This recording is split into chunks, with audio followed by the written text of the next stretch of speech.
Vamos a seguir con la serie que iniciamos, Cristianismo y Política. El tema de hoy, cristianos en la política. Fíjense que hay una discusión dentro del cristianismo, alrededor del mundo, acerca de si un cristiano puede o debe participar en la política. Y bueno, de poder sí puede. Que si debe participar, bueno, es que depende, de eso voy a tratar de hablar un poco, ¿sí? Vamos a empezar diciendo qué es la política. Según Aristóteles decía que el ser humano es un animal político. Bueno, así lo definió él, ¿no? Lo que él quería decir era que todo ser humano posee un carácter sociable. Todos somos sociables, los seres humanos somos sociables por naturaleza. Tenemos la capacidad de tomar decisiones de cómo vivir en el lugar que vivimos. Decía Aristóteles que el ser humano es alguien que vive y convive con otros. Y esto va muy de acuerdo con lo que Dios dijo en el Génesis, cuando dijo, no es bueno que el hombre esté solo, ¿verdad? Entonces, todos necesitamos vivir pues en comunidad, porque somos seres sociables. Los griegos inventaron la palabra política. Polis o polis es la palabra de donde se deriva política, y polis significa literalmente ciudad. Es decir, que todo lo que la gente en una comunidad o en una ciudad hace para mejorar su ciudad o su nación, todo lo que hace, según los griegos, esto es un acto político. Fíjense qué interesante, ¿eh? La política en su origen como concepto, era la búsqueda del bien común. ¿Qué es la política en la antigüedad cuando se acuñó este término y se desarrolló? Es la búsqueda del bien común. A mí me gusta mucho esa definición de política. Ahora, hacer política en Grecia era trabajar para la polis, o sea, no la poli, sino la polis. Trabajar para la ciudad, ¿sí? Para mejorar la ciudad, con acciones de cada ciudadano, acciones buenas, aportar para que mejore la ciudad y la convivencia entre los ciudadanos. Es decir, que cada persona en la polis o en una polis debía actuar buscando siempre el bien del otro. Fíjense qué interesante, buscando el bien del otro. Esto era hacer política, qué interesante, ¿no? Fíjense que Pablo dijo a los Corintios en su primera carta, capítulo 10, versículo 24, fíjense lo que dijo, va de la mano a lo que dice aquí, nadie busque su propio bien, sino el de los demás, el de su prójimo. Porque el buscar el bien del otro te despoja del egoísmo, ¿cierto? Ahora bien, todo acto que buscaba mejorar la ciudad y la convivencia, dijimos, era considerado un acto político. Ahora bien, de acuerdo a esta definición, toda acción de un ciudadano que hace para mejorar su ciudad, su comunidad, es un acto político, ¿sí? Y en acuerdo a esta definición, podemos decir que, por ejemplo, un doctor que busca la salud de la gente en su comunidad, en su ciudad, que esté sana la gente, está haciendo un acto político, porque está aportando para el bienestar de la ciudad. ¿Estamos? Otro ejemplo, un albañil que construye bien, está haciendo un acto político porque está mejorando con buenas construcciones su comunidad. Un arquitecto hace diseños para embellecer las construcciones de una ciudad y así todos aportan. Un trabajador del aseo hace su trabajo de limpieza y está aportando para el beneficio de la ciudad y de los ciudadanos. Todos esos caben en la definición de política, la búsqueda del bien común. Ponga atención a lo que voy a decir. En este momento yo, el pastor Chuy Olivares, estoy haciendo un acto político. Y algunos, ¿cómo? Suena raro, sí suena raro porque está todo desvirtuado.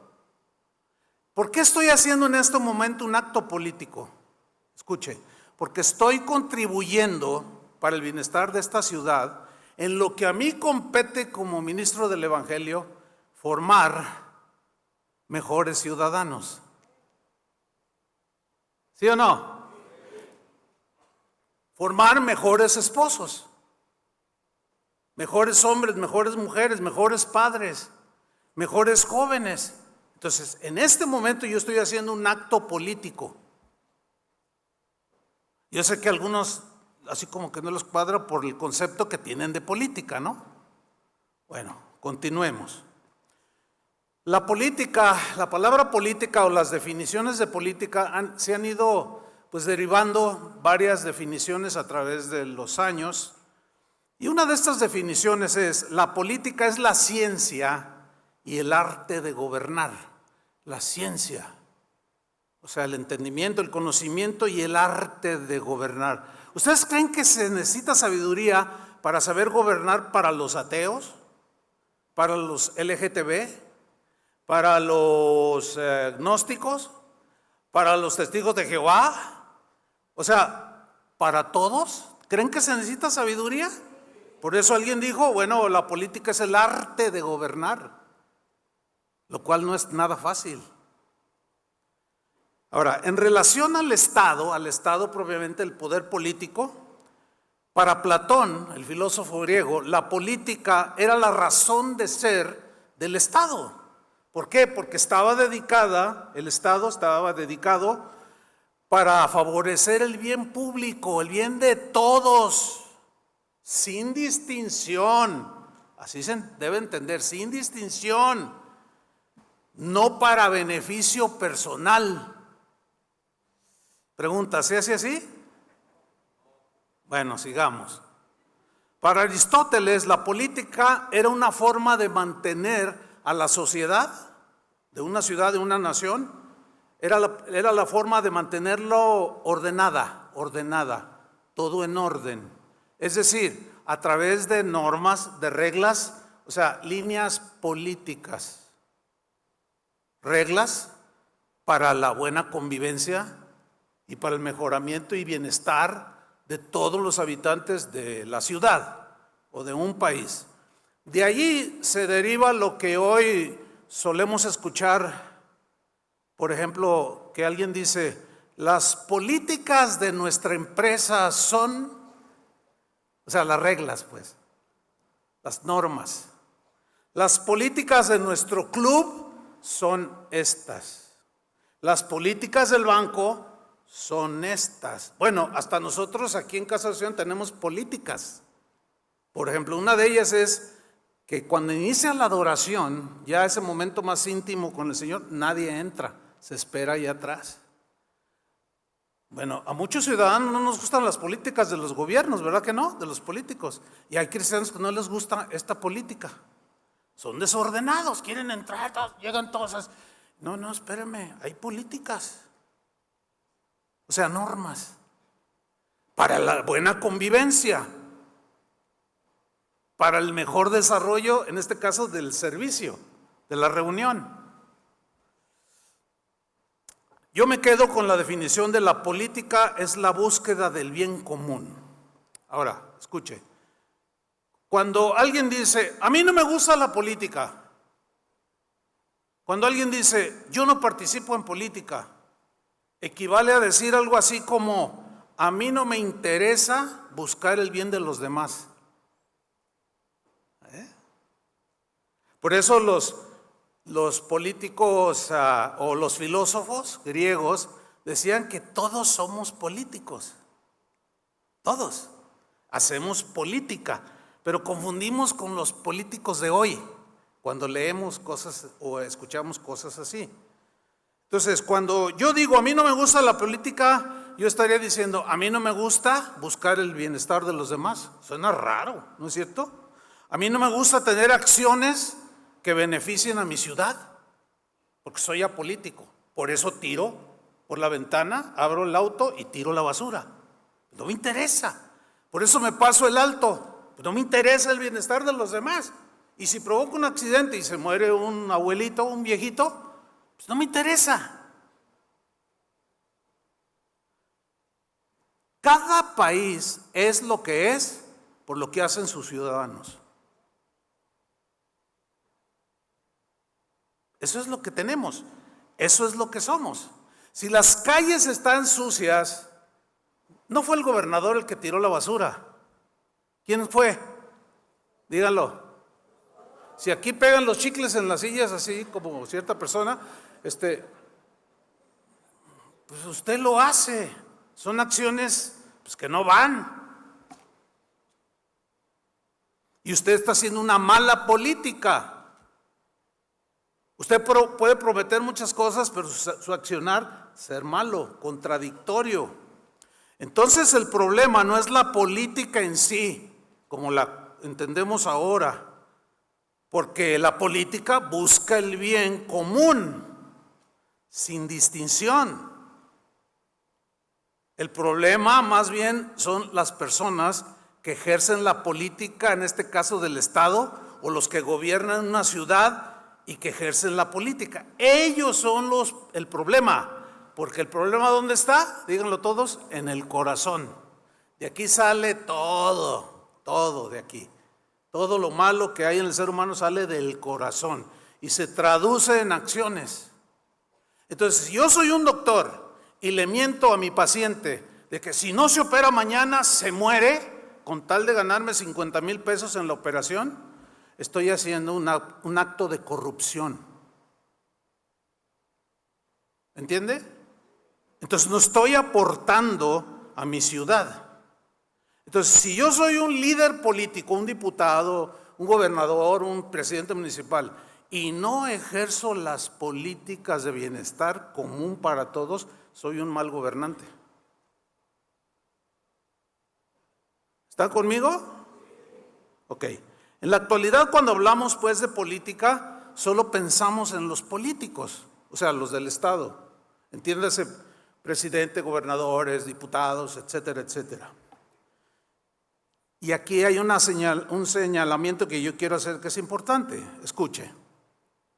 Una cosa es la política en sí, la esencia, que es buscar el bien común sin distinción. Y otra cosa es la política partidista. La política partidista vela por sus intereses particulares, nada más. Es decir, si yo formo parte de un partido político, es un partido político partidista, de mi partido. Y todos aquellos que no están afiliados a mi partido, los veo como enemigos. ¿Entiende? ¿Sí o no es así? Así es. Entonces yo quiero hacer proselitismo para jalarlos a mi partido y voten por el candidato que tiene mi partido. Entonces ya soy un partido, estoy haciendo política partidista y todos aquellos que no van de acuerdo a lo que mi doctrina política de mi partido proclama, los veo como enemigos.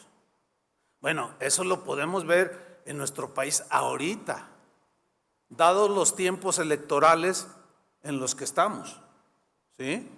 Se ve, creo que hay 8 partidos políticos aquí en México y todos tienen sus candidatos, pero vea cómo se tiran el uno al otro, vea cómo se ofenden el uno al otro. Mientras más se queman uno al otro, mientras más se degradan, mientras más lo atacan, ellos piensan ganar adeptos para su candidato haciendo eso.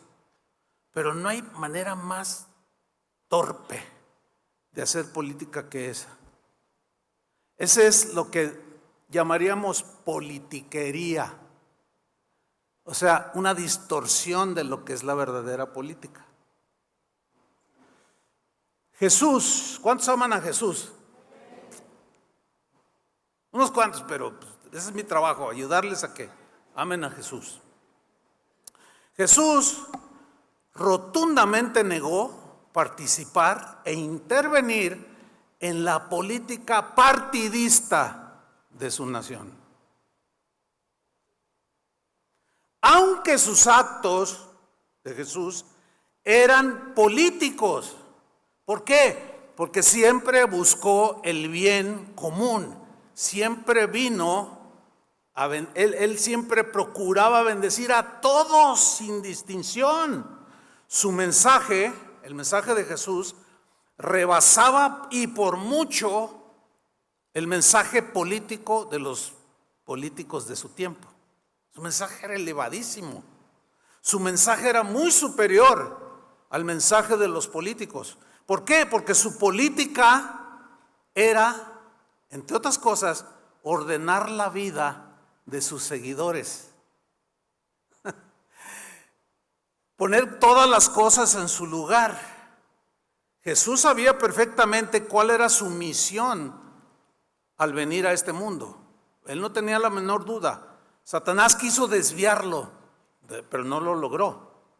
Pero tristemente es decirlo que a muchos cristianos Satanás sí logra desviarlos de su misión en esta tierra como cristianos. Y les desvía la mirada o el propósito. ¿Se acuerdan de aquella multitud que quería hacer de Jesús su rey?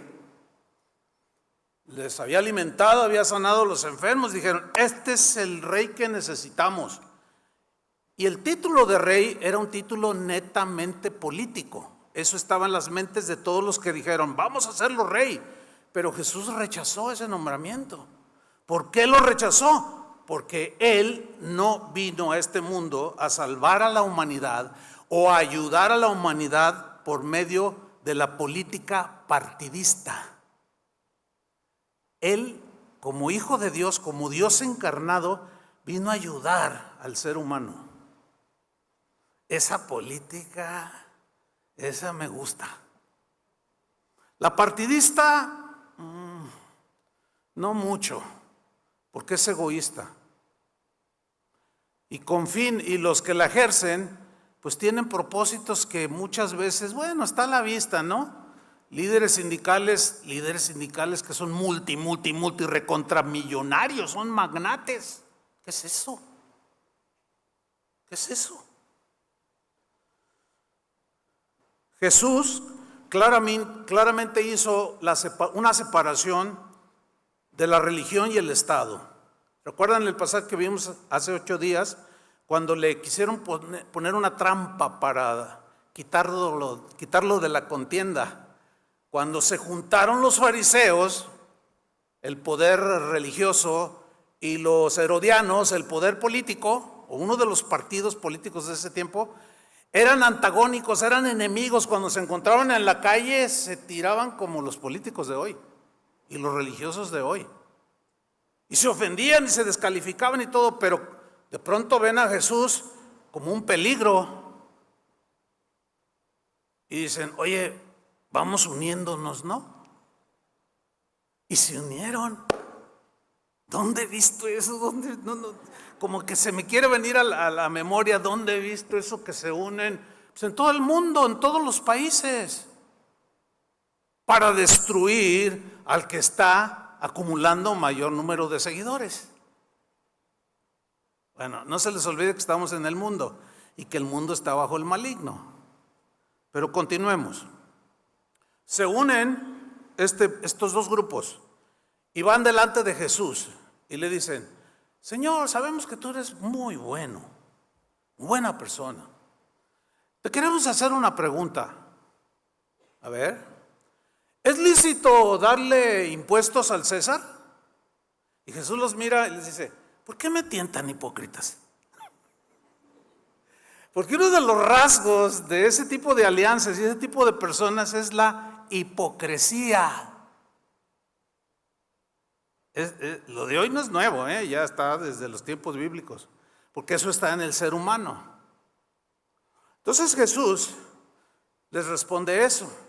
La trampa consistía en que si él decía, sí hay que darle tributo al César, pues toda la multitud de la ciudad que no quería pagarle impuestos a Roma, pues le iba a dar la espalda a Jesús. Ese era el propósito de ellos. No, van a oír todos y se le van a voltear. Entonces ya nosotros vamos a jalar agua para nuestro molino. Y si decía que no era lícito pagar tributos al Estado o al César, entonces iba a ser acusado de sedicioso, de rebelde, de alguien que se está sublevando contra el gobierno romano. Y eso equivalía a que Jesús sería apresado y ejecutado. Pero Jesús, con su sabiduría, dice: a ver, denme una moneda. Y ven, ¿de quién es la imagen? No, pues del César. Ah, pues denle a César lo que es del César. O sea, todo lo que tenga que ver con el Estado, con la política, paguen impuestos, obedezcan a las autoridades, como dijo Pablo, oren por sus autoridades, etcétera, etcétera, que ya hemos visto. Todo eso háganlo. Y a Dios lo que es de Dios. El ser supremo creador, lealtad suprema. A Dios lo que es de Dios y al César lo que es del César. Hace una división clarísima. Cuando apresaron a Jesús, lo llevaron ante un político, Poncio Pilato. Él era el gobernador de Judea. Y lo ponen a Jesús enfrente de Pilato, y Pilato se le queda mirando y le dice: ¿eres tú el rey de los judíos? Y Jesús le responde: si tú dices, no, respóndeme, yo tengo autoridad. Mira, ninguna autoridad tuviera si no te fuera dada del cielo.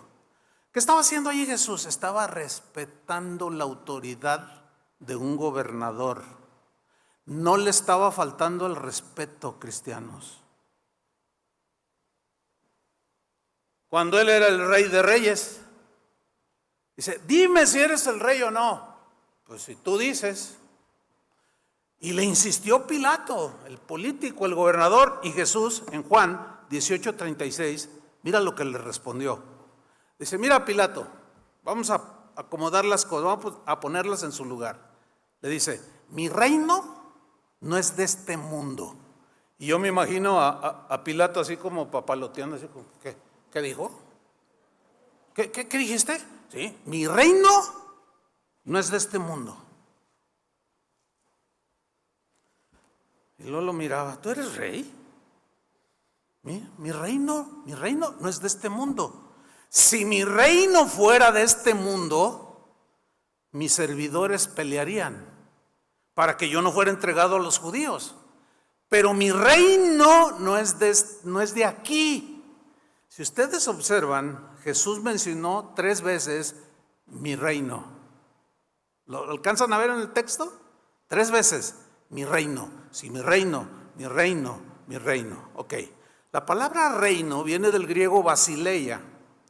Y basileia, que se traduce reino, también se puede traducir como imperio. Ahora, ¿qué es un reino? ¿Qué es un imperio?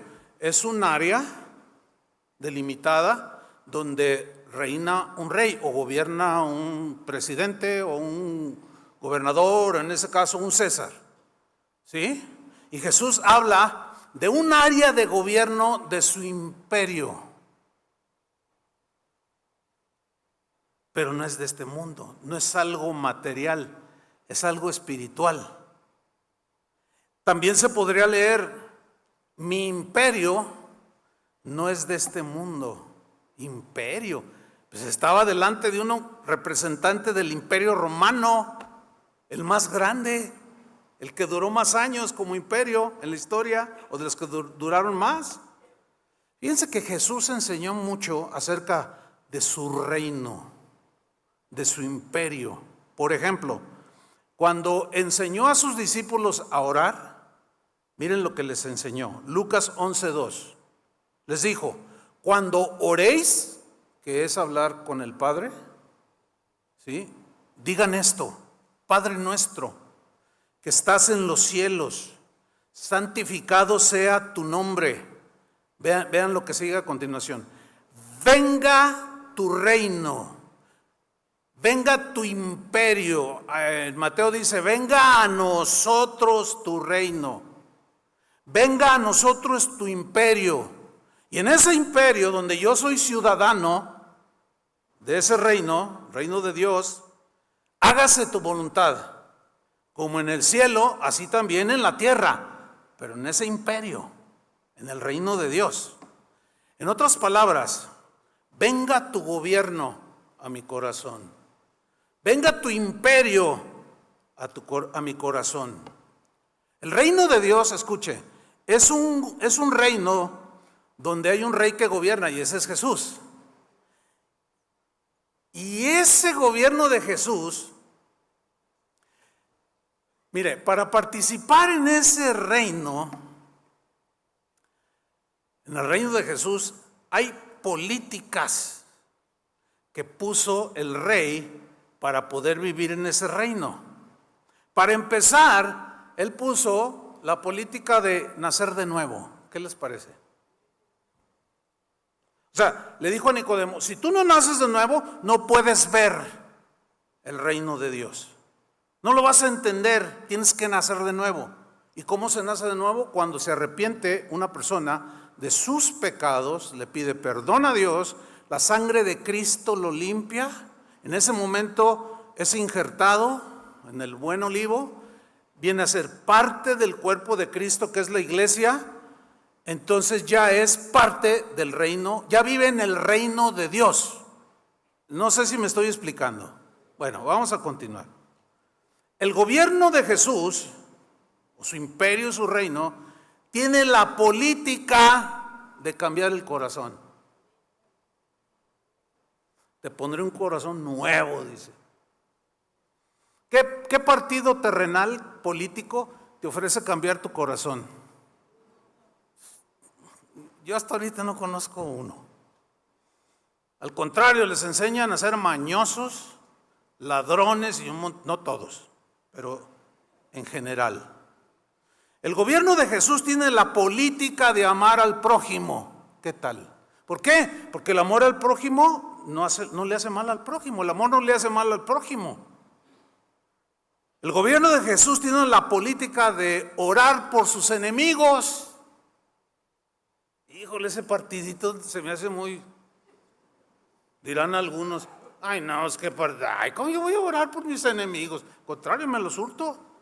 Y si soy presidente municipal o diputado, pues mi amigo es el procurador de justicia y se lo cuchileo. Digo, para los que no entienden esta palabra de otros países, oye, compa, tú eres mi compadre, y fíjate que fulano, pues esto, y ¿qué tal si le mandas 2, 3 y le ponen una recia o lo desaparecen? Sabemos que así se manejan. Pero en la política de Jesús no, en su reino no es así. En su reino es, como política de su reino, es pide por tu enemigo. No resistas al malo, ayuda al pobre. Por todo lo que le hagas a un pobre, a mí me lo haces. No busques tu propio bien, sino el de los demás. Ayuda a la viuda. Busca el bien de los demás. Y un etcétera, pero larguísimo. Larguísimo. Por consiguiente, el reino y el gobierno de Jesús y sus políticas están en el corazón de la persona. El reino de Dios está en vosotros. Ha llegado a vosotros. O sea, sus leyes, sus normas para vivir. Ahora, porque todos vamos a vivir en la ciudad celestial que Él prometió, cuyo arquitecto y constructor es Dios. Bueno, pues en aquella ciudad, todos los ciudadanos, ¿qué vamos a hacer? Acciones políticas justas. Allá ya no va a haber abusos, ya no va a haber fraudes, porque ni los mentirosos, ni los ladrones, ni los estafadores heredarán el reino de Dios. No pueden entrar. Fíjense que Jesús aceptó en su reino, que no es de este mundo, a todo tipo de personas. de todo estrato social, de todo nivel económico, de todo grupo político, partidista, de todos los grupos religiosos de ese tiempo. Él recibió a todos los que creyeron en Él, sin distinción. Por ejemplo, cuando Él escogió a 12, había gente muy sencilla entre esos 12, los que fueron apóstoles. Por ejemplo, Andrés, Pedro, Santiago y Juan eran pescadores. Hoy les dirían chairos, que es un término muy despreciativo. ¿Se están dando cuenta? Bueno, el menosprecio en el reino de Dios no cabe. En los partidos políticos, ¿cómo que escogiste esos chairos? Sí, era gente del vulgo, era gente pobre, oprimidos por los romanos, quizás esperanzados en que por la política partidista alguien cambiara sus vidas, que es lo que espera el habitante de este mundo que no tiene a Dios. Mateo era otro tipo de persona, él era lo que algunos dicen fifí. Él era un hombre rico, pero se había enriquecido ilegalmente, porque él recolectaba los impuestos a favor de Roma. Y la cuota que pedía Roma, ellos la excedían, y extorsionaban, y chantajeaban, como muchos políticos hoy, y gente que tiene poder político. Pero Jesús lo llamó y le dijo: ven, sígueme. Y probablemente despertaba comentarios: ¿cómo es posible? Unos pescados ¿cómo apestan a pescado? Y llamó al que cobra los impuestos. ¿Cómo es posible? Pues ¿qué tipo de líder es este? Había otro de los que él había escogido, que se llamaba Simón, pero le decían Simón el celote. Fue uno de sus apóstoles. Ahora, ¿por qué le decían Simón el celote? Así le decían porque había un grupo que era político, religioso, que se denominaban celotes, que viene de celo, que tenían un celo por el nacionalismo. A mí nadie me dice lo que tengo que hacer, no quiero los romanos, ¿entiende? Pero era gente que promovía la anarquía, hacían actos que provocaban anarquía con el fin de desestabilizar el gobierno de Roma. Incendiaban, rompían. ¿Dónde he visto esos grupos? Bueno, de los celotes de este partido político religioso había un segmento más fundamentalista, o sea, más cerrado, digamos, más extremosos, y eran los sicarios. ¿Les suena esa palabra? Los sicarios. Bueno, los sicarios eran un segmento de los celotes.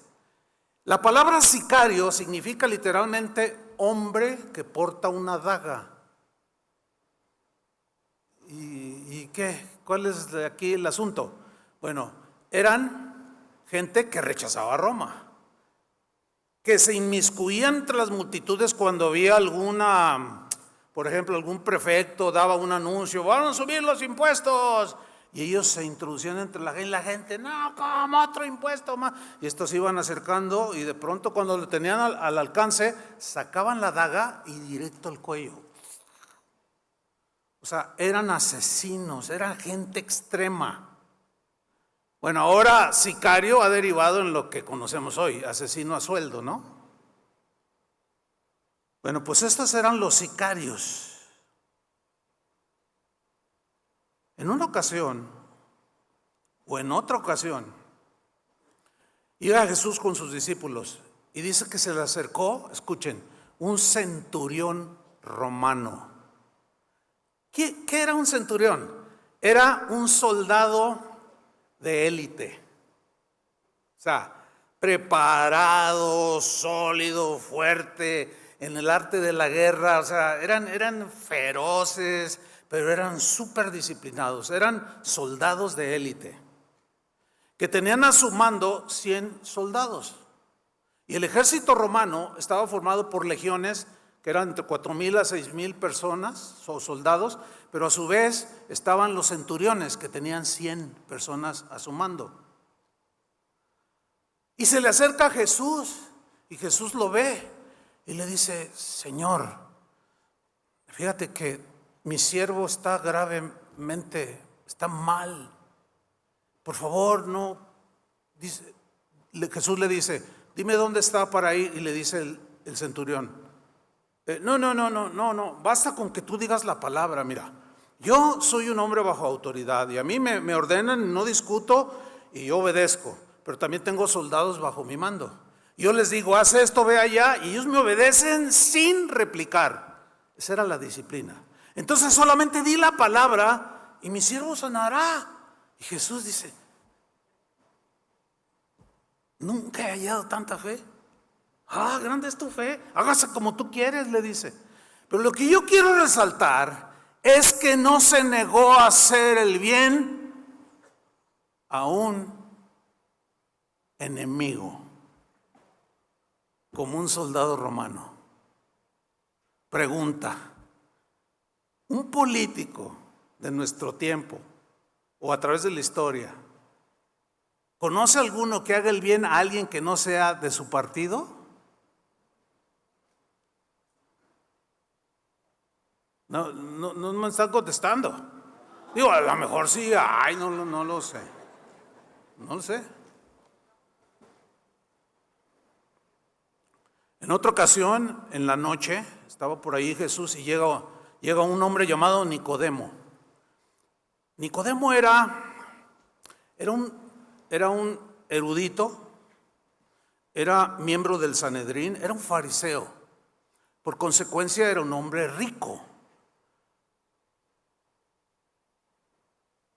Y le dice: oye, Señor, maestro, yo sé que tú vienes de Dios, porque nadie hace las cosas que hace sin que Dios esté con él. Y Jesús le dice: mira,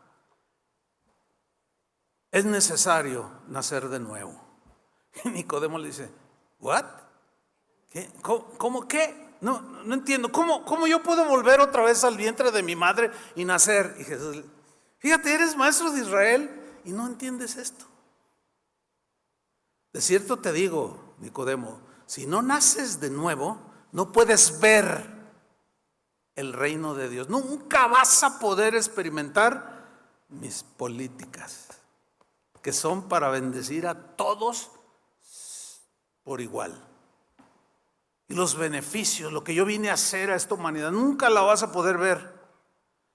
Pablo, que en un tiempo él era un fariseo, igual que Nicodemo, pero él era enemigo de los cristianos. Él los perseguía, los asesinaba o consentía en la muerte de ellos. En otras palabras, Pablo era un político religioso o un religioso político. Pero él había comprado su ciudadanía romana, que lo beneficiaba todo ciudadano tiene beneficios de su estado, de su nación, ¿no? Y él la compró, así era en ese tiempo, la compró con dinero, antes de ser cristiano, por supuesto. Pero una vez que él se convirtió, que Jesús le cambió el corazón, cambió sus motivaciones, llegó la luz a su vida, él entendió muchas cosas, entre otras, que ahora como cristiano, él jamás pretendió involucrarse en la política partidista de su nación, pensando que solo así podría él esparcir el evangelio del reino de Dios desde el puesto político. No, él entendía perfectamente qué es lo que nosotros estamos tratando de entender también. Y se mantuvo fiel a su llamado. No se corrompió. No se equivocó al decir: no, bueno, si yo soy gobernador o prefecto o presidente municipal, qué sé yo, entonces voy a poder esparcir el evangelio del reino. ¿Qué es eso?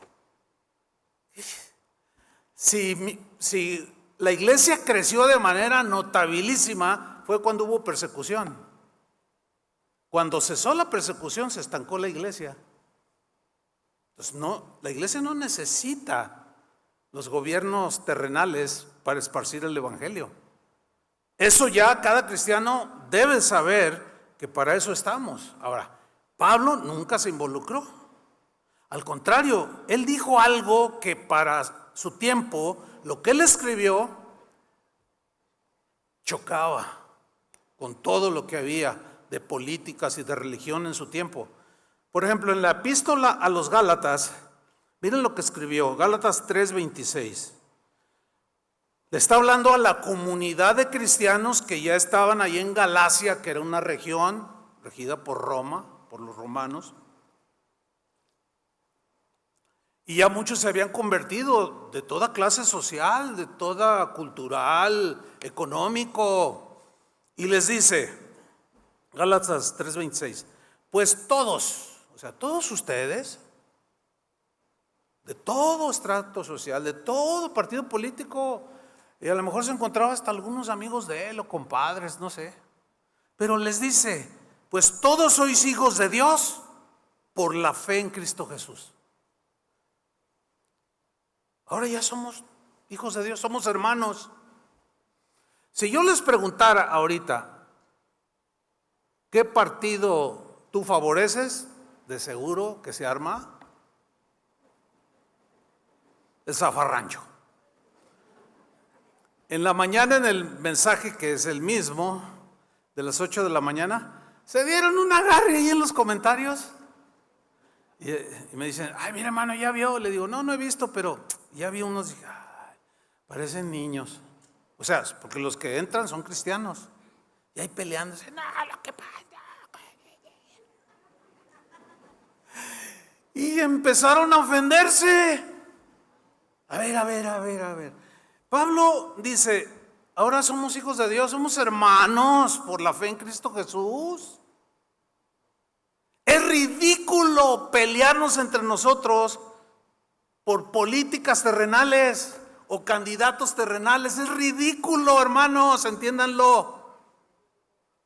Uno decía, no, diga claramente por quién va a votar, dígalo, no se detenga, sea valiente. Mira qué cobarde soy, Ay, soy cobarde. Y no digo, claro que no voy a decir, por supuesto que no voy a decir, porque políticamente es incorrecto. Por supuesto que no, aunque tenga mi preferencia. ¿A quién le importa?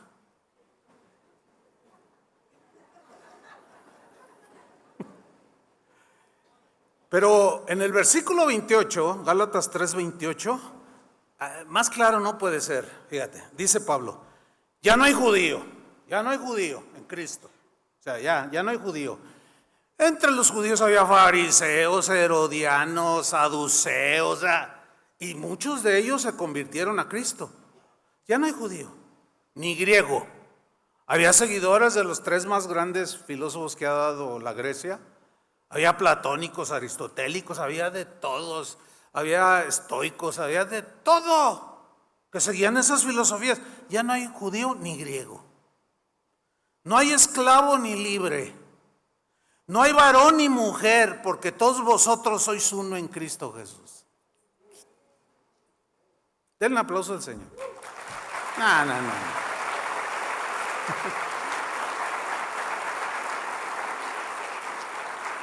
Por consiguiente, ¿cómo me voy a poner a pelear o a discutir políticas terrenales con un hermano mío en Cristo? Ahora, yo hablo en privado con mis amigos, y aquí hay varios ahorita. Siempre uno tiene algunos más cercanos, así como Jesús. Tenía a los 12, pero Juan, Pedro, pues eran como más allegados por alguna razón. Pues yo también tengo, así como usted tiene sus amigos, ¿no? Más cercanos. Pues hablamos, fíjese. Oye, ¿tú qué piensas de esto? Pues mira, yo pienso esto. Órale. Entonces tú, sí. pero no nos hemos agarrado, no nos peleamos, no nos enojamos, no nos ofendemos. Bromeamos, sí, pero siempre con buena intención. ¿A poco de veras tú crees que? Sí, yo creo que. No, pues está bien, sigue soñando. Ja, ja, ja, ja, ja. Pero pelearnos y ofendernos, no. ¿Por qué? Porque somos uno en Cristo. Y por cosas terrenales yo no voy a pelear. Amén. Si se vieran la cara algunos. No, pero pues yo entiendo, ¿no? O sea. Ahora, fíjense, no hay indicios en las Escrituras de que algunos de todos estos mencionados, griegos, judíos, libres, no hay indicios que después de haber creído en Jesús y formar parte del Cristo, del cuerpo de Cristo y ser uno en el Señor, continuarán con sus tendencias políticas partidistas o religiosas. Ahora sí que borrón y cuenta nueva. Fíjense, en aquellos tiempos, los tiempos de Jesús, antes incluso de que Jesús viniera a este mundo, al César o a los césares, a los emperadores romanos, les llamaban Kyrios. Kyrios es una palabra griega que significa literalmente señor, amo, dueño, que equivalía a Dios. En otras palabras, los romanos, cuando César aparecía ahí en el balcón, ellos gritaban: César es el Kyrios. En otras palabras, gritaban: César es mi señor, mi amo, mi dueño y mi Dios. Cuando llega Cristo y empieza a sembrar las políticas de su reino, pues los primeros cristianos ya no dejaron de llamarle Kyrios al César. Y ahora ellos decían: Jesús es mi Kyrios. ¿Entiende?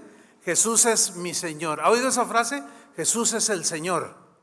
Ese es el equivalente a esa frase de hace 2000 años.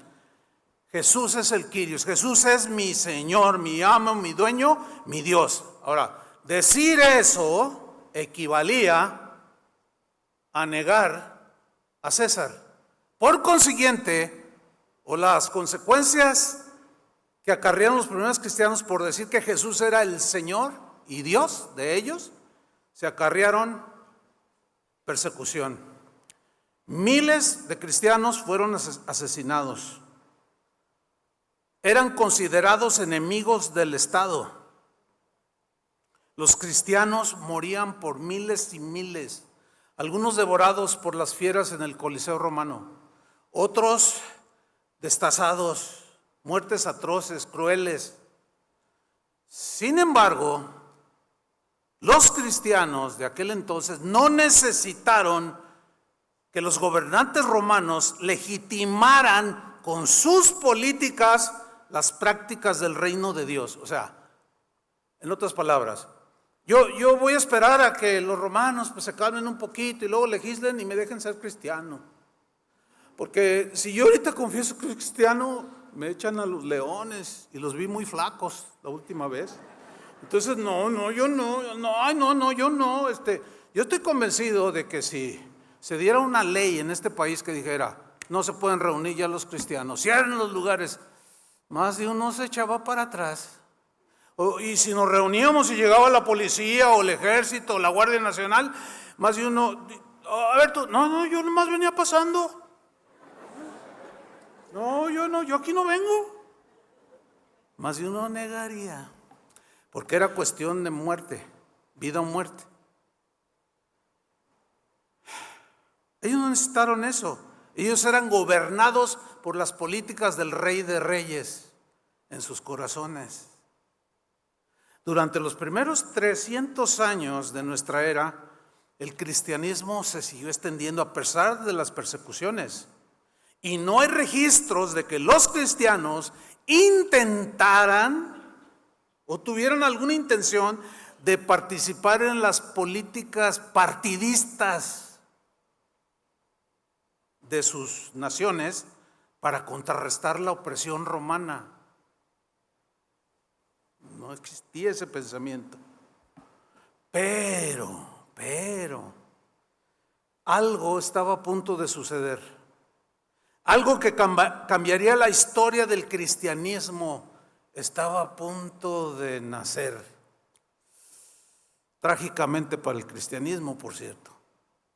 Pues resulta que en el año 312, el emperador romano Constantino el Grande, aparentemente, lo pongo entre comillas, después discutimos eso, aparentemente se convirtió al cristianismo. La historia, usted puede encontrar información en internet, usted puede, si le interesa más el tema, puede aprender más de esto. Aparentemente, unos dicen una cosa, otros historiadores, gente erudita, pero en síntesis, ¿qué le pasó a Constantino? Bueno, en ese tiempo el Imperio Romano estaba dividido en dos y había otro emperador llamado Magencio y se empezaron pues tú eres César, pues yo también y pues de una vez el que vamos a darnos duro y pues el que gane ese es el emperador, uno solo, nada que dos. Se peleaban entre ellos también. Y se cuenta, hay varias versiones que los historiadores pues documentan. Una es de que la noche previa a la batalla, ellos se iban a reunir en un puente que atravesaba el río, un río de los principales allá en Roma, en Italia, donde iba a librarse la batalla, y unos historiadores registran que Constantino tuvo un sueño en el que supuestamente Jesús le dijo: en los escudos de tus soldados pon una cruz. Ustedes saben que la cruz es un símbolo cristiano, ¿ok? Bueno. Otros historiadores dicen que el día de la batalla, Constantino miró hacia el cielo y de pronto vio en una visión una cruz, símbolo cristiano, y una inscripción que decía: por este signo vencerás. Y él entendió que el signo era el de la cruz de Cristo, que por Cristo, fíjense, él iba a vencer y ser el emperador. ¿Y qué creen? Venció. Y muchos, pues después de un año, en el 313, Constantino hizo algo que sin duda, que para muchos cristianos de ese entonces parecía como la gran victoria de los cristianos. ¿Por qué? Porque Constantino, después de su victoria, promulgó un edicto conocido como el Edicto de Milán, en el que establecía que iba a cesar por decreto de él la persecución a los cristianos. Y los cristianos, ¡ay, gloria a Dios, victoria, victoria! Y a su nombre, gloria. Y estaban felices. Ahora, algunos historiadores, algunos estudiosos aseguran, ponga atención, que lo que hizo Constantino de poner una cruz y que vio ahí una cruz en el cielo y que bla, bla, bla, fue un movimiento político. Qué interesante, ¿no? Así como, o sea, como que fingió. Dicen algunos, no lo digo yo, lo dicen algunos estudiosos, historiadores, ¿ok? Que fue un movimiento político para congraciarse con los cristianos que en ese tiempo ya representaban un gran número de ciudadanos. En otras palabras, lo que hizo Constantino como político fue lo que siguen haciendo los políticos: acomodarse a las circunstancias. Por ejemplo, aquí para hacerlo más entendible, nosotros que habitamos esta polis, esta ciudad, Guadalajara, cuando hay y usted lo va a ver, cuando hay los candidatos a la gobernatura, miren, unos van a ir con los de la luz del mundo y se van a hacer de la luz del mundo. Y te le van a hacer así. y les van a dar y se hacen a ellos, ¿sí? Pero 3 días después van con el cardenal de aquí de Guadalajara y luego se hacen católicos. No, sí. No, sí, no, quiero beneficiarlos, y les dan su discurso. Y luego, a los 3 días, se van a hacer una limpia con los brujos de no sé dónde. O sea, ellos se acomodan. Hay cristianos, híjole, no quisiera ofender a nadie, no es mi intención, pero son tan ingenuos que porque ven un videíto en YouTube de que un candidato a la presidencia o la gobernatura, los cristianos oraron por él, y dice, mira, ya es cristiano. Ay, hermanito. Por favor, hermano, por favor, no sean tan ingenuos. Acuérdense que son políticos y ellos se acomodan. Así como algunos aseguran que lo hizo Constantino. Otros historiadores, un buen número, dudan de su conversión. ¿Saben por qué? Porque ya como cristiano, Constantino seguía adorando al dios Sol, al Sol Invictus. Seguía acuñando monedas con esa figura de un dios pagano. Y entre otras de sus cosas que hizo fue que asesinó a su esposa y a su hijastro, entre otras de sus linduras que él hizo. Entonces, por eso algunos dicen, no, es que nunca fue cristiano, fue un movimiento político. Pero bueno, cada quien saca sus conclusiones ahí. Pero lo que siguió después de que Constantino hace esto, el 27 de febrero del año 380, o sea, ya algunas décadas hacia adelante, el emperador Teodosio promulgó lo que se conoce como el Edicto de Tesalónica. Ese edicto establecía y decretaba que el cristianismo ahora sería la religión oficial del Estado romano. Y entre otras cosas, el edicto decía que sí o sí, todos los paganos o no cristianos debían de ser cristianos, a como diera lugar. Y al que se niegue, extermínenlo. Entonces ahí vemos que se fusiona el poder político, el Estado romano, y la religión. Y ahí es donde inicia lo que se conoce como el Sacrosanto Imperio Romano. El poder político y religioso se juntaron. Teodosio ordenó que el paganismo fuera exterminado como diera lugar. Y trágicamente, yo digo trágicamente, los cristianos ahora, como aliados del gobierno, fíjense lo que sucedió. Cuando se establece el cristianismo como la religión oficial del Imperio Romano, todo el presupuesto que el Imperio Romano destinaba para el funcionamiento de los templos paganos, escuchen, esto es histórico, usted lo puede buscar, y más cosas. De hecho, yo hice una serie que se llamó La Historia de la Iglesia. Si le interesa saber más, son como 10 o 2, ya ni me acuerdo. Pero es una serie que está ahí en la página de Casa de Oración. Entonces, ese presupuesto que tenían para la manutención y funcionamiento de los templos paganos, ¿saben qué hizo Teodosio? Ese presupuesto lo empezó a repartir entre los líderes de las iglesias, o sea, entre los pastores de las iglesias cristianas. Ahora eran favorecidos y muchos empezaron a enriquecerse. Y entonces, como ya no había persecución, hombres impíos empezaron a pelear los puestos religiosos. La desgracia del cristianismo, porque empezó a corromperse, a degradarse. Y ahora los cristianos, de ser perseguidos, pasaron a ser perseguidores. Se les obligaba a los no cristianos a ser cristianos, y si no aceptaban, eran desterrados o asesinados. Un par de ejemplos: las cruzadas, la Edad Media, son el mejor ejemplo de la corrupción del cristianismo. No le voy a explicar cuántas, no voy a hablar de las cruzadas aquí.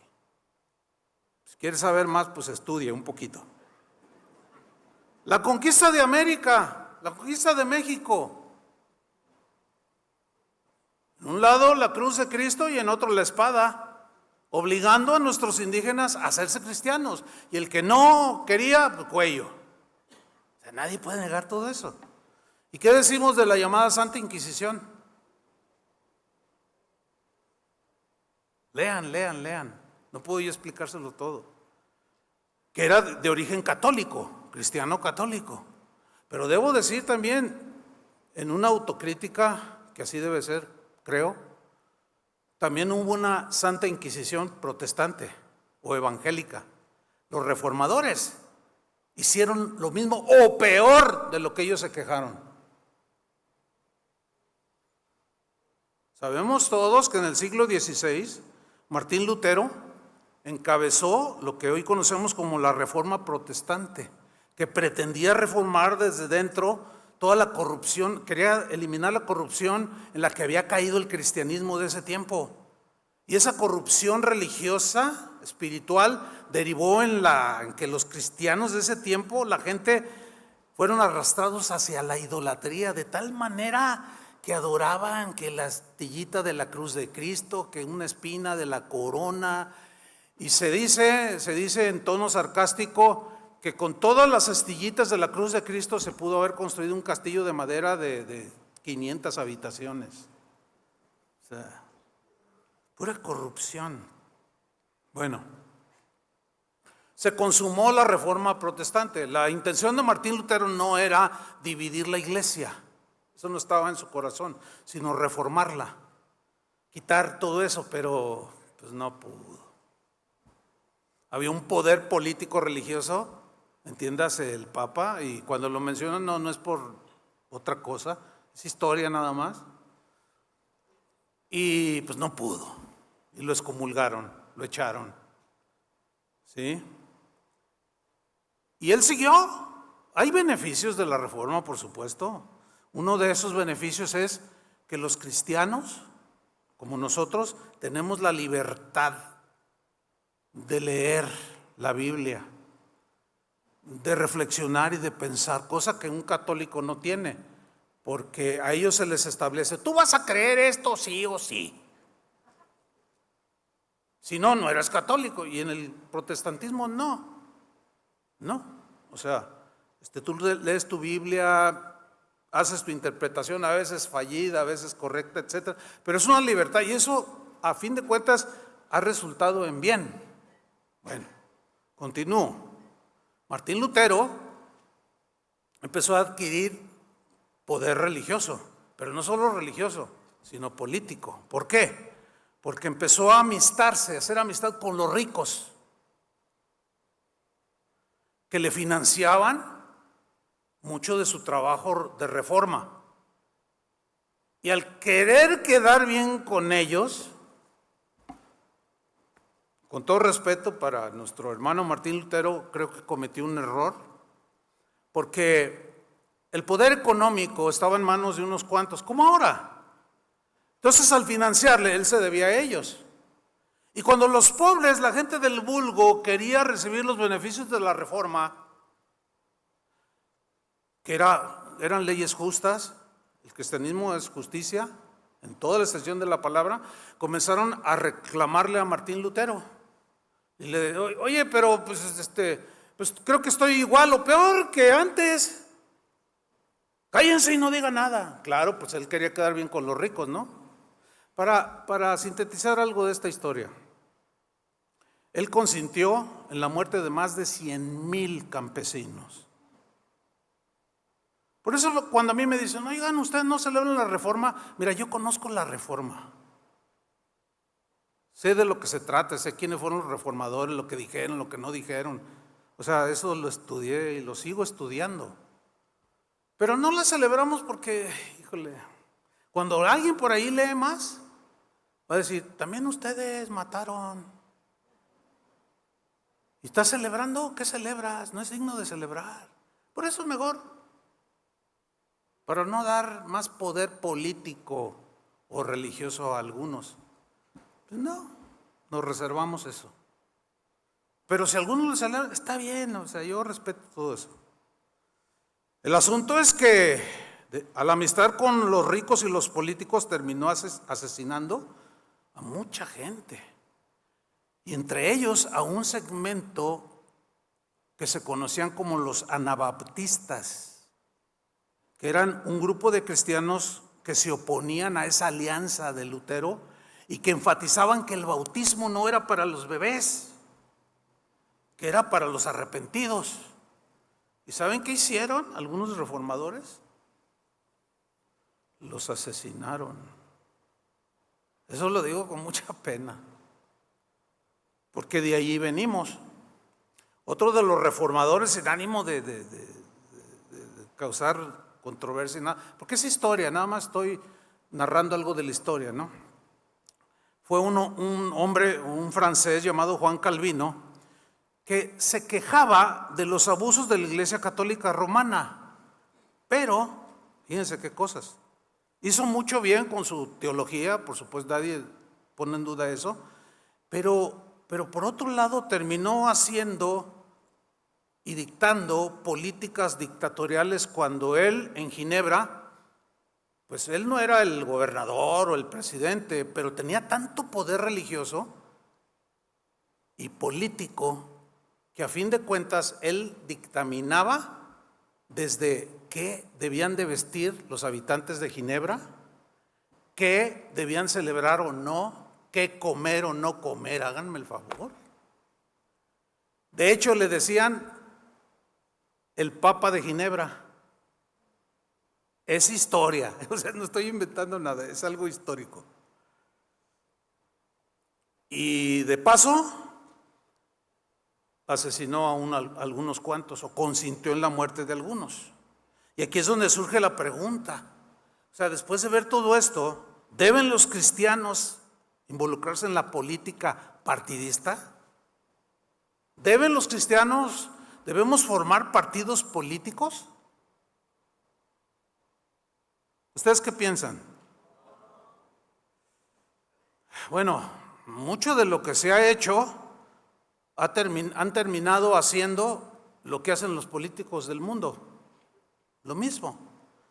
Es común que los que abogan para que los cristianos se involucren en la política utilicen como argumento bíblico, por ejemplo, yo he estado en pláticas donde dicen, no, sí debemos involucrarnos, y ponen por lo menos 3 ejemplos. A ver, ahí está el caso de José, ahí está el caso de Daniel, el caso de Esther, que por medio de la política bendijeron al pueblo. Pero si hacemos un análisis así, pues muy corto, pero sustancioso, digamos, bien hecho, nos vamos a dar cuenta de esto. José, vamos a hablar un poco del caso de José. José, el menor de 12 hermanos, hijo de Jacob. Los hermanos por envidia lo agarraron y le pusieron una tranquiza al pobre. Lo metieron a un pozo. Pasaron unos mercaderes, se los vendemos, ¿cuánto? 2 pesos, órale, llévatelo. Y fue y terminó por allá en la cárcel, no sé dónde, y ahí alguien dijo que el faraón había tenido un sueño y que nadie entendía, y dijo, pues yo lo entiendo. Y lo llevan delante de él y le da el sueño al faraón y le da gracia y sucede conforme a lo que José le dijo al faraón, y de pronto aparece José como el primer ministro de Egipto. Puesto político bastante importante, ¿no? La pregunta es esta: ¿acaso fue José el que buscó involucrarse en la política de Egipto? Muy bien. No, claro que él no buscó. Tampoco se buscó la tranquiza. ¿Acaso José dijo, no, yo quiero llegar a ser el primer ministro de Egipto para de ahí bendecir a mi pueblo? Nada. ¿O fue Dios quien lo llevó de manera soberana a ese puesto político? Dios lo llevó de manera soberana. Él no debía de involucrar, él no quería, él no sabía, era un muchachito. Pero Dios tenía un plan para él en específico. Ahora, ¿por qué Dios llevó a José a ese puesto político? Porque Dios sabía que iba a venir una hambruna y que él, siendo el primer ministro, tenía la autoridad de darle de comer a sus hermanos, que eran de donde viene el linaje del Mesías. Entonces, en la mente de Dios, en su soberanía, todo lo obró para bien, para preservar el linaje del Mesías. No para que José fuera un político. Nada que ver. No aplica. Oiga, pastor, ¿y Daniel? ¿Qué me dice de Daniel? Bueno, Daniel estuvo en la corte de 4 reyes. Eran reyes paganos: Nabucodonosor, Belsasar, Darío y Ciro. Haciendo política. ¿Usted cree que Daniel dijo, voy a hacer mis movimientos políticos, tengo una buena intención, primero Babilonia con Nabucodonosor? Claro que no. Llegaron los babilónicos, órale, ¿cuál? Daniel fue llevado como esclavo, hermanos. Él nunca pensó, nunca tenía la intención o la ilusión, el deseo, yo quiero ser un político para desde allí beneficiar a mi pueblo. No, él era un esclavo. Él jamás pensó, me voy a involucrar en la política de Babilonia o de Persia. No, fue Dios quien lo llevó de manera soberana para darle mensajes a Ciro, a Belsasar, a Nabucodonosor, que eran reyes paganos. Y ustedes pueden leer toda la historia ahí en el libro de Daniel. Sí, pero ok, 2 no aplican, pero ¿y Esther? A ver, una mujer, a ver. Pues no, que las mujeres eran a la izquierda. No que las mujeres, no que el poder, no que el ejercicio del liderazgo y la autoridad no es de las mujeres, es del varón. A ver, entonces pues defínete. Porque Dios usó una mujer. Ay, ya estoy confundido. No, pero ahí está Esther. Esther llegó a ser la primera dama de Persia. Bueno, debo de recordarles, si usted lee el libro de Esther, que ella también era una esclava. Ella formaba parte del harem. ¿Sí sabe lo que es un harem, no? Del rey persa que se llamaba Asuero. El rey Asuero tenía a su esposa que se llamaba Basti. Un día se estaba emborrachando, ya estaba hasta las chanclas con sus amigotes. Y le habló a Basti, su esposa, y le dijo, hey, ven, quiero que vean lo hermosa que eres, quería que se exhibiera. Y Basti se rebeló y dijo, no, palabras más, palabras menos, no, yo con esos borrachos. Y se le reveló al rey. Dijo, no me haces caso, no te hago caso en esto, no. Quítenla de mi vista, dice. Y la echó. Dice, y ahora quiero una reina. Entonces andaba ahí Mardoqueo, que era un judío, esclavo también. Y le insinuó, oye, pues fíjate que ahí hay una muchacha en el harem que está bien bonita y creo que era sobrina de ella, ¿no? Y le dice, sí, ¿quién es? Se llama Esther. A ver, tráemela. Entonces ya trae a la sobrina y ahí va Esther. La vistió bien bonita y la perfumó, la arregló, señoras, para que...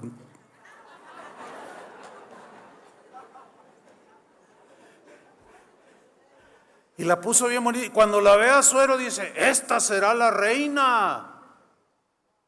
Se quedó impactado con la espiritualidad y el carácter y la belleza de esa mujer.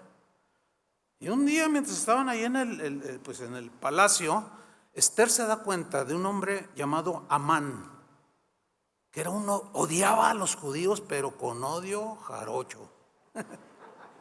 Y quería exterminarlos, quería borrar del mapa la raza judía. Y se dio cuenta Mardoqueo y Esther.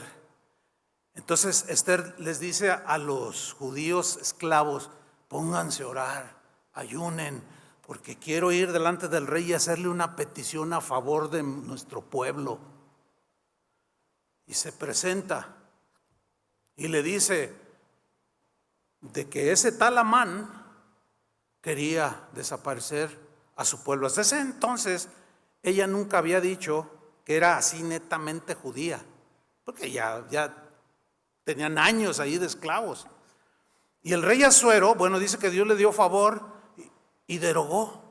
Dijo, a ver, tráigame ese Amán, y le dio cuello y salvó a la nación de ser exterminada. Y ahí muchos cristianos, ya ven, tenemos que llegar a esos puestos políticos para entonces. Bueno, tampoco Esther pensó en llegar a ese puesto político. Dios la puso allí. ¿Lo alcanzan a ver o no? No hay otra explicación. Ninguno de estos tres casos aplican a los cristianos de hoy, a menos que, pongan atención, Dios tenga una encomienda especial para ti. Es decir, si Dios te quisiera ser gobernador de Jalisco, pues Él te va a poner, porque a lo mejor tú estás ahí. Aquí, Casa de Oración, hay algunas personas que participan en partidos políticos y en el gobierno.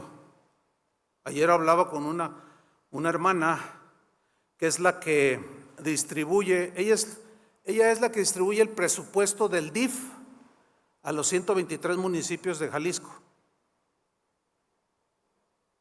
Ella tiene años aquí y ayer me contaba, pastor, ahora que está hablando de eso, si usted viera lo que yo veo, dije, no, sí, no me va a creer. Le digo, no, sí te creo, ¿cómo no?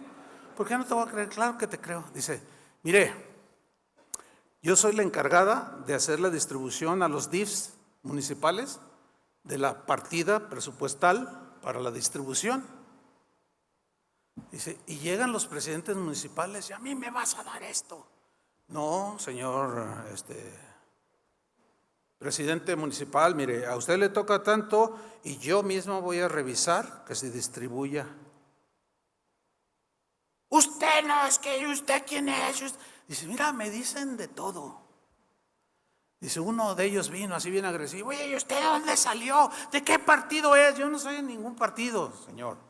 Yo nomás trabajo aquí, pero tiene un cargo político bastante importante. Y le dice, ¿quién la puso aquí? Y ella le contestó, Dios, porque estar entre ustedes es un martirio.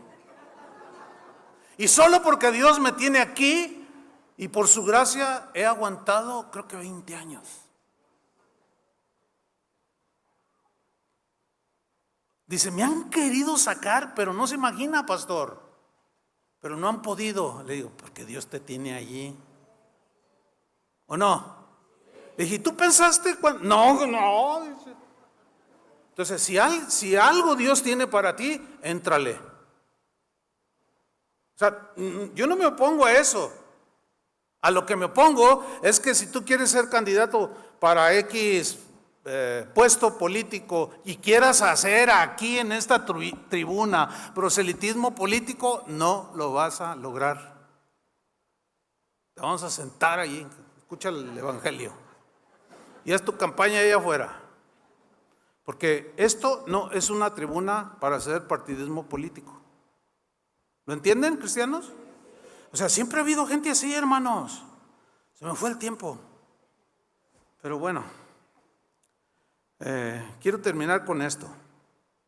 Estoy omitiendo, si quieren saber más datos, no sé por qué ahora se me fue más el tiempo. En el servicio de la mañana dije todo lo que tenía aquí, pero quiero terminar con esto.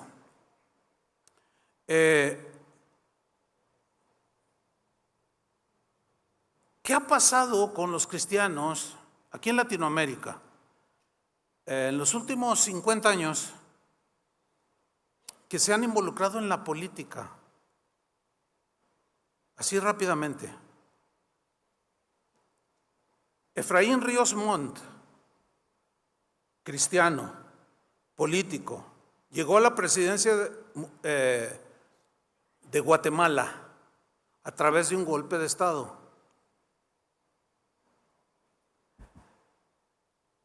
Fue acusado de malversar fondos a través de su iglesia. O sea, le daba dinero a la iglesia donde él asistía. Qué linduras, ¿no? O sea, de lo que nos quejamos, llegan a puestos políticos y luego lo hacemos. Y avergonzamos el evangelio. Fue acusado de genocidio. El 10 de mayo del 2013 lo metieron a la cárcel. Lo sentenciaron a 80 años de cárcel por genocidio y por delitos de lesa humanidad, porque asesinó o mandó a asesinar a soldados bajo su mando, a población indígena de su país, cristiano. En el 2016, otro cristiano evangélico llamado Jimmy Morales llegó a la presidencia de Guatemala. Él era un maestro de Biblia del Seminario Bautista en Guatemala. Al término de su gobierno fue acusado de corrupción y financiación ilícita. En Costa Rica, el pastor Carlos Avendaño fundó en el 2004 el partido cristiano llamado Partido Restauración Nacional. Bueno, ese partido ni fu ni fa, se deshizo. En Venezuela, en 1987, los cristianos fundaron un partido que se llamaba el Partido Ora, o sea, de hora, ¿no? Pero eran unas siglas, en realidad significa Organización Renovadora Auténtica. Este partido fundado por cristianos prometió en sus campañas gobernar conforme a la Biblia. Bueno, se disolvió en el año 2000. Se volvió a reiniciar el partido. Y en la actualidad, ese partido apoya a Nicolás Maduro, que está considerado como un dictador. En el 2018, el pastor Carlos Bertucci fundó el partido político El Cambio. O sea, el pastor, aquí ya vemos a pastores metiéndose en política. Y fundó el partido El Cambio. Él afirmaba ser luz en las tinieblas, claro, hablaba de él, ¿no? Entonces él debía ser votado para llegar a un puesto importante. Este pastor actualmente está acusado de contrabando y asociación ilícita. En 1990 en Perú, Alberto Fujimori llegó a la presidencia con el apoyo de los evangélicos. O sea, todos los cristianos se volcaron sobre él, los convenció. Les hizo promesas y los cristianos se volcaron, votaron, que es un buen número en el Perú, y ganó, salió como presidente. Eso ocasionó que 18 cristianos llegaran a ser parte del Congreso del Perú. El vicepresidente, o segundo en el mando de Fujimori, fue el pastor Carlos García. Yo nomás estoy dando datos históricos. O sea, todo esto, ¿verdad? Y yo digo, ¿y? Pues nada, Fujimori terminó en la cárcel. Y los 18 cristianos que estaban en el Congreso, pues quién sabe. Y Perú, no sé si está igual o peor, pero parece que sigue igual o peor, no lo sé. ¿Qué pasó entonces, cristianos? En Nicaragua, en 1995, el pastor, otro pastor, ya hablaremos más de eso. Pastor llamado Guillermo Osorio fundó el partido Camino Cristiano.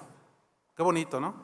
Con el argumento de que Nicaragua necesitaba un gobernante cristiano. Terminaron peleándose entre los miembros del partido, o sea, entre los hermanos, por diferencias de tipo político. Y el actual partido, bueno, terminó apoyando al hoy dictador Daniel Ortega. Ay, ¿qué pasó, cristianos? Pues no, que quién sabe qué. Bueno, sigamos. En el 2006, en México, un cristiano llamado Eric Flores Cervantes fundó el partido Encuentro Social, o más conocido, mejor conocido como PES. PES. Ahí con un doble sentido del PES de los cristianos, pero así le puso a ese partido. Con la encomienda de colectar cristianos de todo el país que formaran parte de su partido y que desde allí quién sabe cuánto, ¿no? Pero luego le cambió el nombre y hoy se llama Encuentro Solidario. Bueno, ese partido es acusado de ser muy sincretista, es decir, que él para donde esté mejor, ¿entienden? O sea, que si en las próximas elecciones tal partido es el que se ve que va ganando, pues me alío a ti. O sea, así tipo Constantino.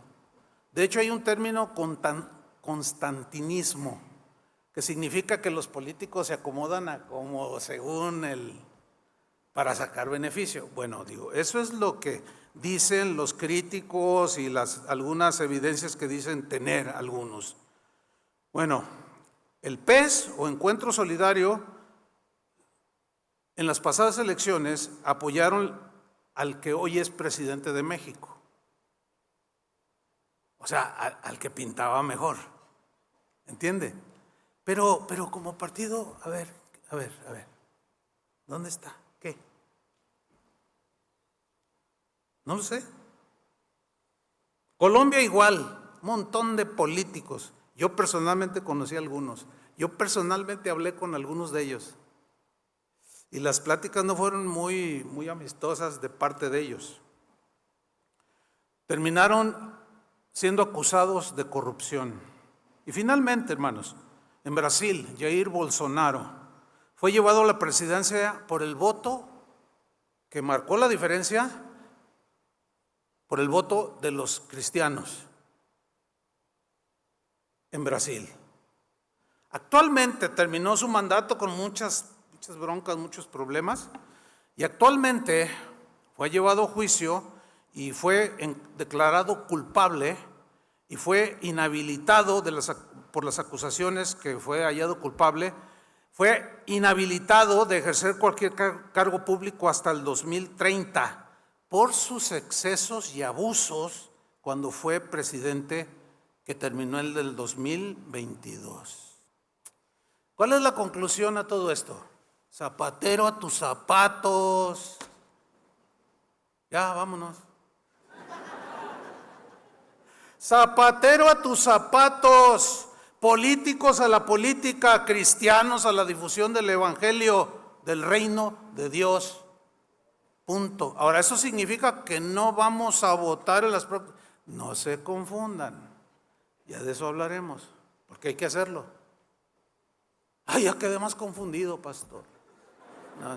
Creo que no. Creo que están entendiendo muchas cosas. Amén, cristianos. Entonces yo me quedo con la política de Jesús, que siga cambiando mi corazón, que siga quitando el rencor de mi corazón, que pueda amar aún a mis enemigos. Qué políticas tan poderosas, ¿o no? Yo me quedo con esas, ¿verdad? Y aún así, si siendo un cristiano quieres formar parte de un partido político, pues hazlo, pero vive tu cristianismo, aunque te va a costar lo que quizás a José le costó, o a Daniel, o a Esther. Así las cosas. Ahí se las dejo para que lo vayan pensando. Pónganse de pie.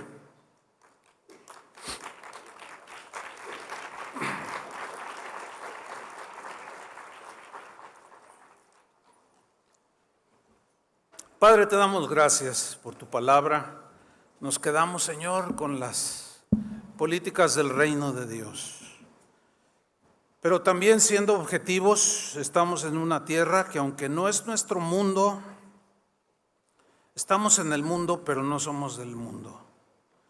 Y tus políticas del reino de Dios no necesitan las políticas de los políticos terrenales, porque nosotros estamos llamados a vivir en el reino, amando a los enemigos, orando por los que los ultrajan, ayudando al pobre, ayudando a la viuda, al necesitado, sin distinción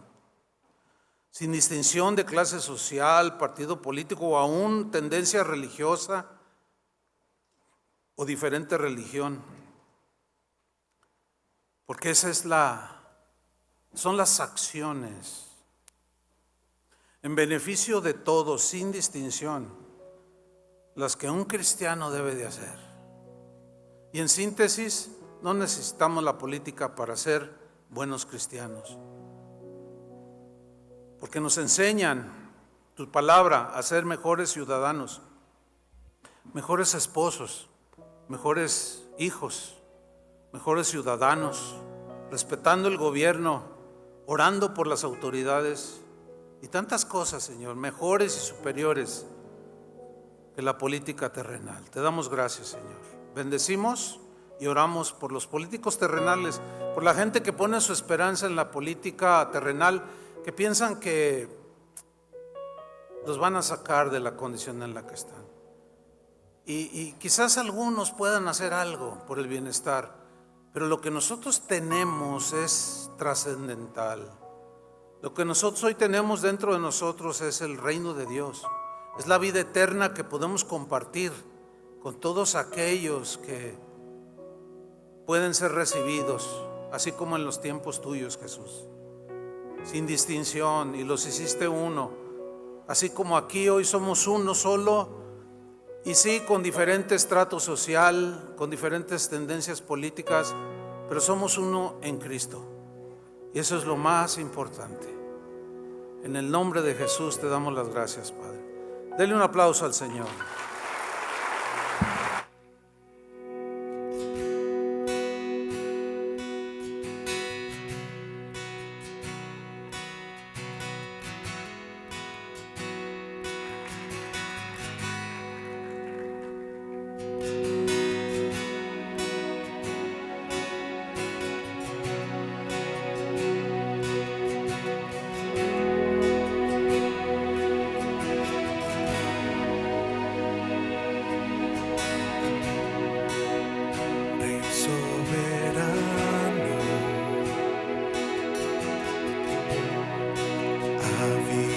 En luz inaccesible,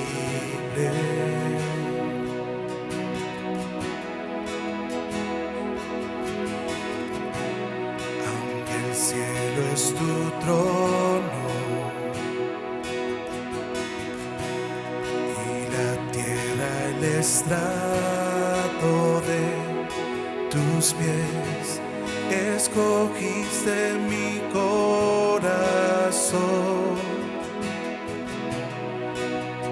para habitar.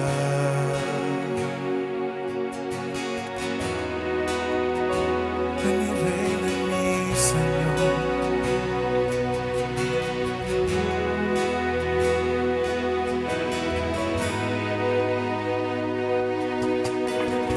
Creador de todas las cosas que hay, eres la imagen visible del Dios invisible, Jesús. Te despojaste de todo, tomaste forma de siervo, siendo el Rey Supremo.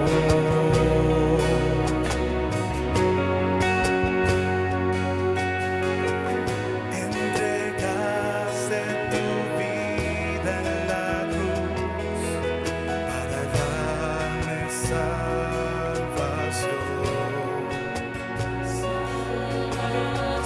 Mi obediencia a ti, mi Señor, es mi verdadera adoración.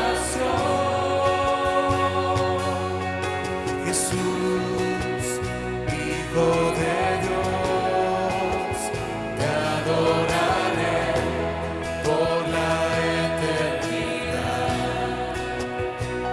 Fiel a ti permaneceré. Encuentra en mí un verdadero adorador.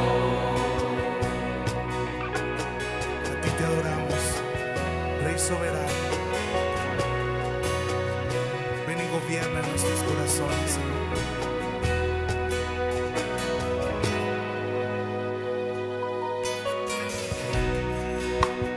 Rey soberano,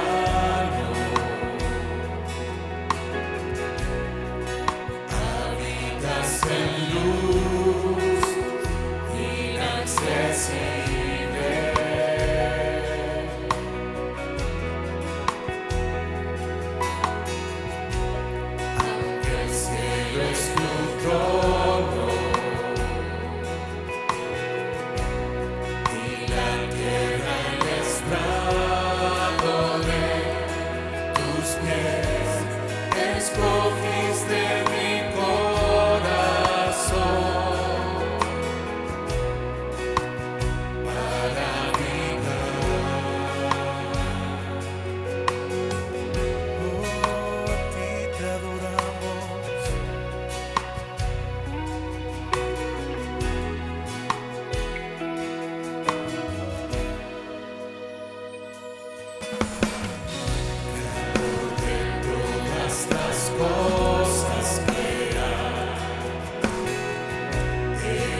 mi verdadera adoración. Jesús, Hijo de Dios, te adoraré por la eternidad. Fiel a ti permaneceré. Encuentra en mí un verdadero adorador. Jesús, Hijo de Dios, te adoraré por la eternidad. Fiel a ti permaneceré. Encuentra en mí un verdadero adorador. No se trata de un lugar, es por medio de ti que hoy al Padre puedo adorar. Eres mi verdad, yo quiero adorar. Solo ante ti me postraré.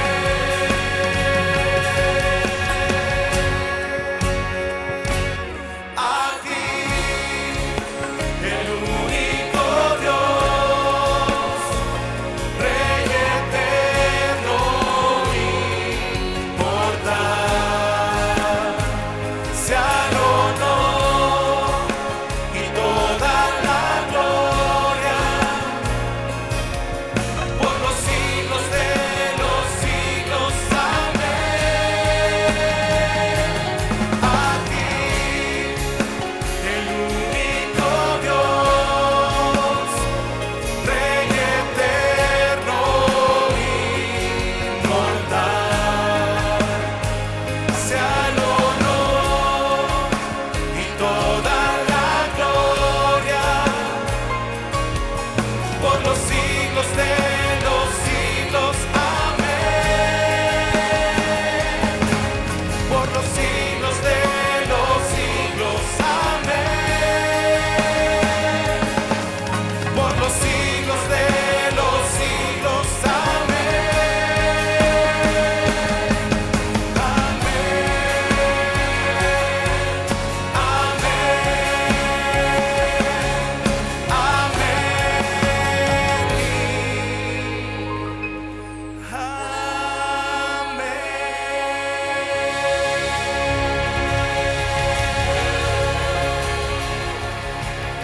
Reinas por los siglos de los siglos, Señor. Eres digno de nuestros aplausos, Señor.